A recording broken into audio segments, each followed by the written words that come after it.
Good morning friend. देखिए अर्धवार्षिक परीक्षा 2022-23 के लिए आपका प्रश्न पत्र कैसा रहने वाला है तो देख लीजिए। पूरा प्रश्न पत्र है, बिना स्किप किए फ्रेंड्स पूरा देखना, क्योंकि हो सकता है कि आप यदि नहीं देखें तो बाद में आपको पछताना पड़े। तो मैं यहाँ पर पूरे प्रश्नों के आपको उत्तर भी विस्तार से बताऊँगा और सभी को मैंने पहले से यहाँ पर देख लीजिए टिक कर दिया है।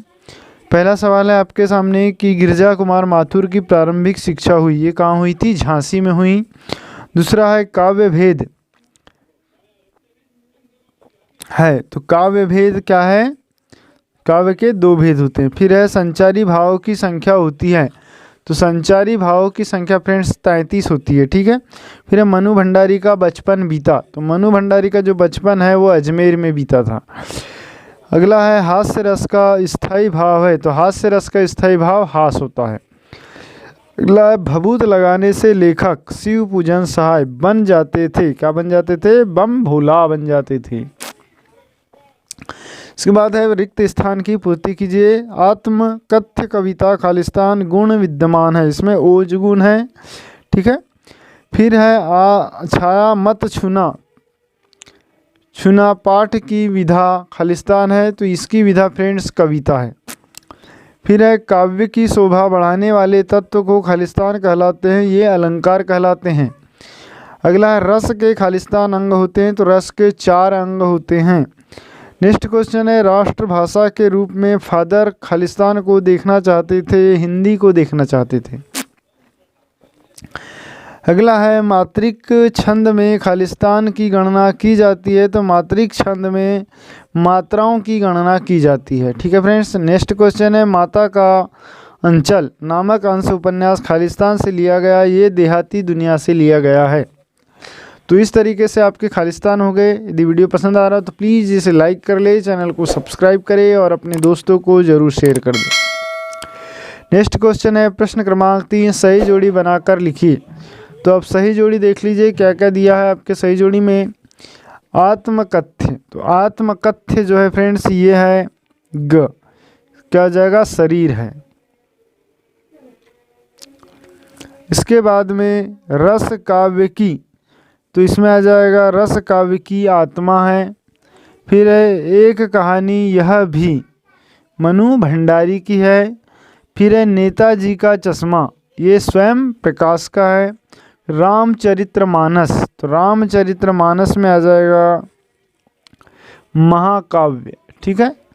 फिर है माता का अंचल, ये शिव पूजन सहाय का है। तो इस तरीके से आपकी सही जोड़ी कंप्लीट होती है। अब नेक्स्ट क्वेश्चन देख लेते हैं कि आपके किस क्या क्या दिया हुआ है।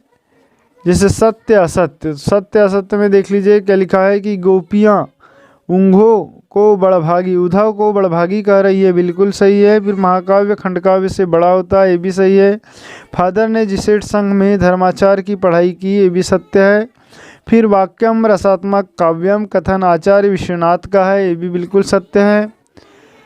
फिर समास के 3 भेद होते हैं, ये असत्य है। फिर तारकेश्वर की भोलानाथ थे, ये भी सत्य है। फिर फ्रेंड्स एक वाक्य में उत्तर दीजिए। पहला है पाठ्य पुस्तक में संग्रह सूरदास के किस प्रसंग से लिए गए हैं, ये भ्रमर से लिए गए हैं। फिर है वन के वैभव में क्या कूट कूट कर भरा है, ये खनिज संपदा और जड़ी बूटियां भरी हुई है। वीर रस का स्थायी भाव क्या है? उत्साह है। अगला है माँ की उपमा किससे की गई है? बेटी से। फिर है संधि के कितने भेद होते हैं? तो 3 भेद होते हैं। नेक्स्ट है नाक किसका द्योतक होती है? तो नाक जो है सम्मान का द्योतक होती है।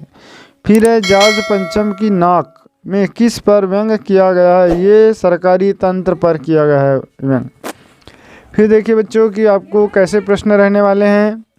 जैसे मृग तृष्णा किसे कहते हैं? कविता में इसका प्रयोग किस अर्थ में हुआ है? फिर है फागुन में ऐसा क्या होता है जो बाकी ऋतुओं में भिन्न होता है से भिन्न होता है? भक्ति काल की कोई 2 विशेषता लिखिए। प्रयोगवाद की 2 प्रमुख विशेषता लिखिए। महाकवि सूरदास के काव्य की काव्यगत विशेषता लिखिए। ठीक है फ्रेंड्स, तो ये देख लीजिए यहाँ पर, और चाहे तो आप इसका स्क्रीनशॉट ले सकते हैं और इन क्वेश्चनों को आप अच्छे से याद करके तैयार कर सकते हैं। ताकि आपकी वार्षिक और अर्धवार्षिक परीक्षा की तो पूरी 100% तैयारी होगी ही, लेकिन वार्षिक परीक्षा की भी ये पूरी तैयारी हो जाएगी। ठीक है, इसीलिए सभी प्रश्नों को फ्रेंड्स आप तैयार कर लें ताकि आपकी आगामी परीक्षा में आप अच्छे से अच्छे नंबर प्राप्त कर सकें। और वीडियो पसंद आ रहा हो तो प्लीज़ लाइक कर ले, चैनल को सब्सक्राइब करें और बेल आइकन की घंटी को ज़रूर प्रेस कर ले। Thanks for watching.